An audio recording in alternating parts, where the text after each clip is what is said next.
And we can offer those through all of those institutions, and all of those, the legal structure of those institutions does not really drive that, with the big exception of savings needing to be delivered through regulated institutions.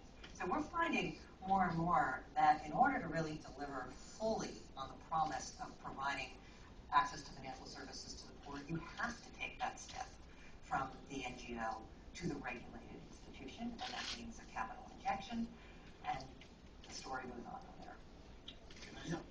Just a few clarifications in this discussion.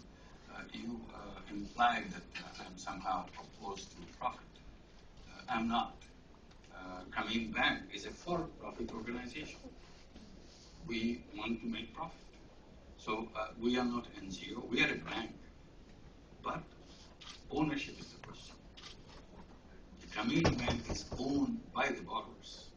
So we make profit, profit goes back to them. So we protect that part.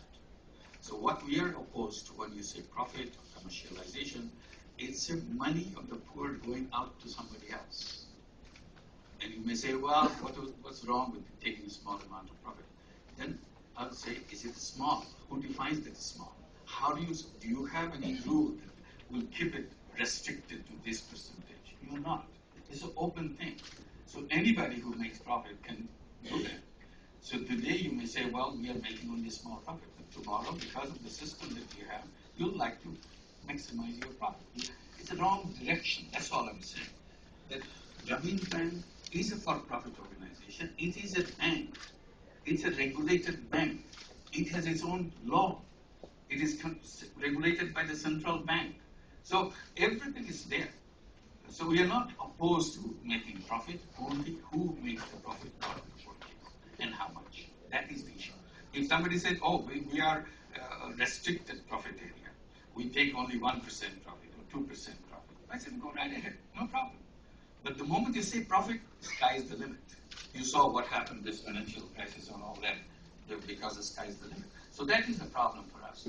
And you mentioned this other services. Grameen Bank, where does the money come from for Grameen Bank? We have no problem with the money. Vikram said that he couldn't give the money.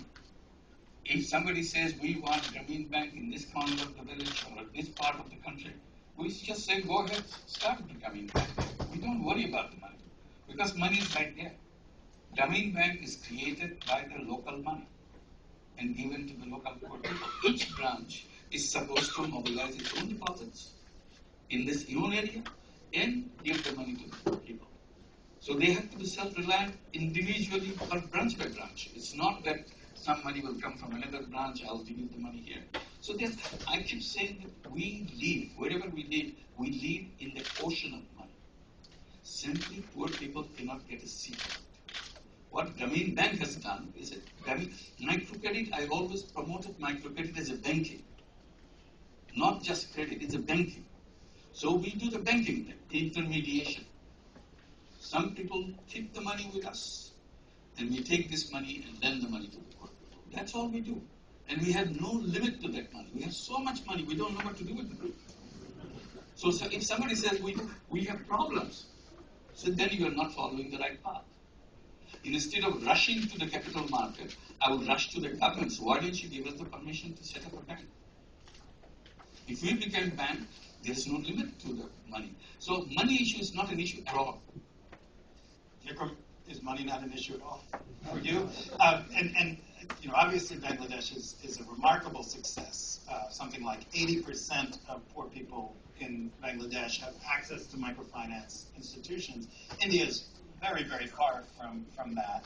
But can you explain the mechanics of how you got money from rich investors, can we say, and how that expanded your reach? I think what Professor Yunus has achieved in Bangladesh is quite remarkable. But it is a slightly unique situation. It's a special act of parliament that created a bank that allowed for deposit taking from borrowers. And it's a remarkable thing.